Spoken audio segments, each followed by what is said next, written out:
everybody, I'm Lisa Young Sutton, and today's video includes both the Petit Lenormand and the Grand Jeu Lenormand systems.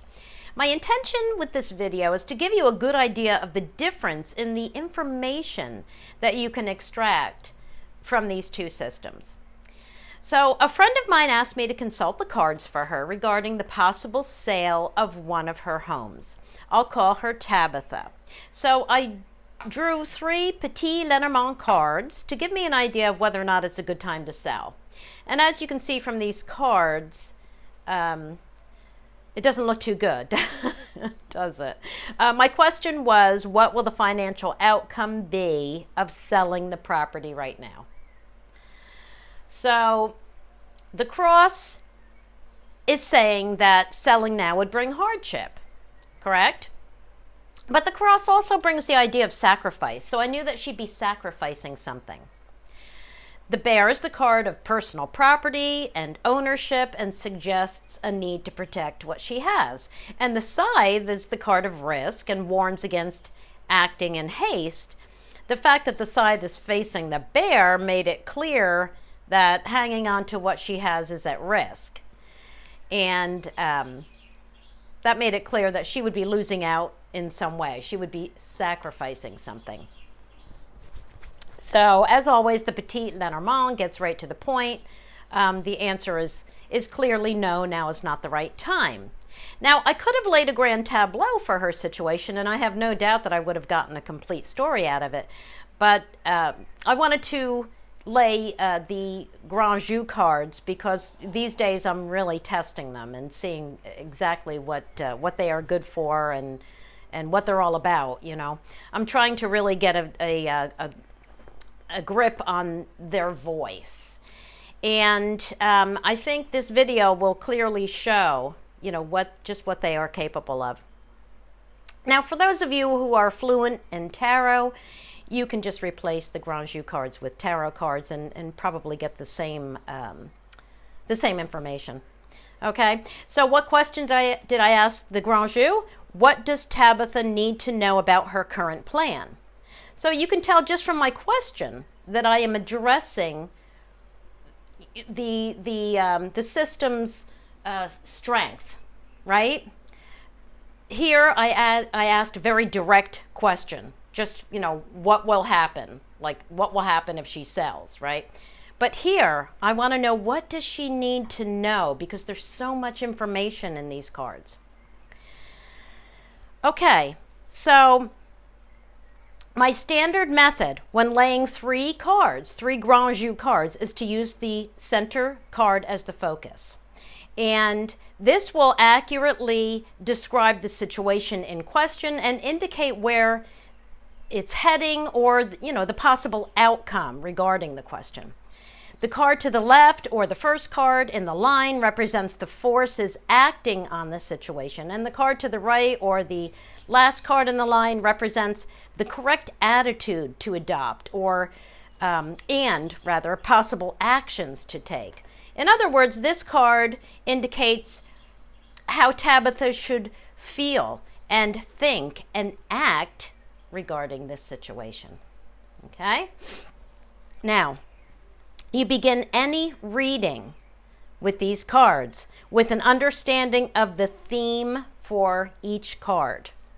So until you have experience with the system, you'll have to refer to your notes or use the app that I shared in the Facebook group. Lisa Loves Lenormand. Lisa, what is it? Lisa Loves Lenormand, Traditional Method of Distance, or something like that. Okay. So even if you are only going to be reading or interpreting the small image on a card, you still need to understand the theme of the entire card to understand what that means. All right? Okay, so let's run through the elements of the center card, because the center card, you pretty much look at every element of the card. Well, at least I do. All right, so the Queen of Clubs. The Queen of Clubs is a successful woman who has material wealth. Okay, what does that sound like? The bear up here. All right, and she doesn't want to be without it. which means she doesn't want to sacrifice. All right, there you go.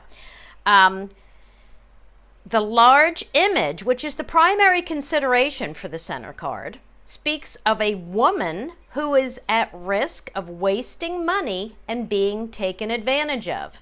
So we've now added the idea of the seeker being at risk of being taken advantage of, which elaborates on the meaning of the playing card, yes? The letter F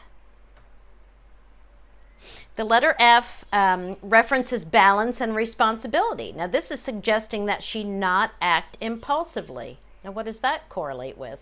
The scythe. Yee! Okay, so the constellation suggests a need for reflection or careful consideration before acting, and the flowers say that she hasn't done her homework and any results won't meet her expectations. So again, these elements suggest that now is not the time to sell. Now, as you can see, this card alone provides us with almost the same story as these three cards up here. Now, the other two cards, though, are going to provide details and more information. What we do is we read the small images of the center card in conjunction with the small image that touches them from the adjacent cards. So this little small image here, this little small image goes with this. This small image goes with this. All right? Okay, so I'll begin with the left. So the bottom left image of the center card asks you to see things more realistically and warns against acting recklessly with money. So that's very specific, okay? That's suggesting that she would be wasting her money or losing money if she acts impulsively, okay? Now we combine that with the small image from the first card, which is the Four of Hearts. And the Four of Hearts is the card of following bad advice, acting on whims, and being reckless and impulsive. This is my all that glitters is not gold card. And the small image right suggests a need to protect yourself and what you have because a bad decision will be harmful to your business. Again, very specific. Now we're talking about business, not just the act of selling a house. This is bringing in the element of this will harm your business. All right? So what do we have when we put these two together? If you act impulsively, your business will suffer. All right? Now go back to the center card and look at the other small image on the right here. And this speaks of a woman with advantages and opportunities in life. And it suggests that Tabitha has the ability to be in an advantageous situation that will bring the right opportunities. But what does she have to do to achieve that? Well, we combine that with the adjacent small image on this last card. Okay, so again, we have to understand the theme of this card, the Two of Spades. And this is the card of seeking good advice. Okay, seeking good advice. It's not about asking your buddy at work or your neighbor, calling your best friend or your mother. It's about consulting an authority. The entire card advises against following your current plan or following the crowd or listening to advice from untrustworthy sources. It also refers to knowing when to retreat until you're in a better position to proceed. Okay? So this small image says that great care should be exercised in your professional dealings, and now is not the time to allow anything to threaten your current situation. Again, very specific. So what do these two cards say together? In order to be in an advantageous position, to be open to the right opportunities, Tabitha should exercise great care in who she deals with, and now is not the time to take chances. That really really leaves no doubt. There's never a doubt in the interpretation of these cards. There's just, you're never left saying, yeah, but it could mean this, it could mean that.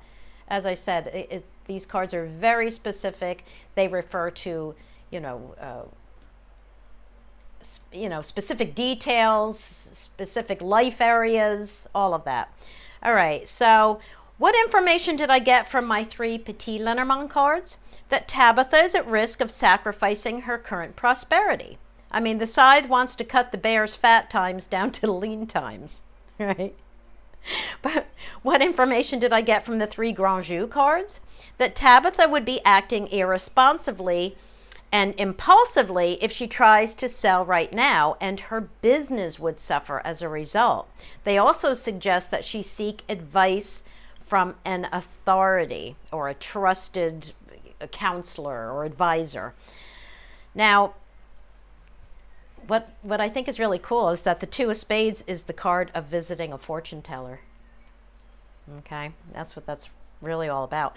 So Tabitha's feedback was that she and her husband were both worried about trying to sell right now because they are both swamped with their businesses and didn't know how they would manage a move at this time, or manage all the time it takes in selling a property, So their primary concern really was their businesses, which the Grand Jeu cards exposed, right? They gave me that bit of information. She also told me that they had already put the property on the market but canceled the contract because this reading confirmed her intuition. So there it is. There she is. She consulted a fortune teller. Me, right? I mean, she's a fortune teller too, but she needed the help of someone who wasn't close to the situation to read the cards objectively. There you go. So are you getting a sense of the difference between these 2 systems? I mean, the Petit Lenormand cuts to the chase. It doesn't beat around the bush, and it will quickly and efficiently give you an answer as long as your question is direct. The Grand Jeu may take more time to interpret, but it gives you a more complete story in only a few cards.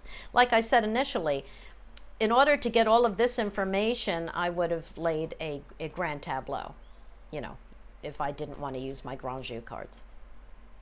But I was able to get all of the information I needed from just 3 of these cards. Okay, it also adds a lot of details and interesting nuance that can lead to deeper consideration into the matter in question. So there you go. That's it for today, my friends. Don't forget to like the video and subscribe to my channel, as well as joining my Facebook group. What's it called? Lisa Loves Lenormand, Traditional Method of Distance. Wow. Thanks for watching. Now go play with your cards. Bye, everybody.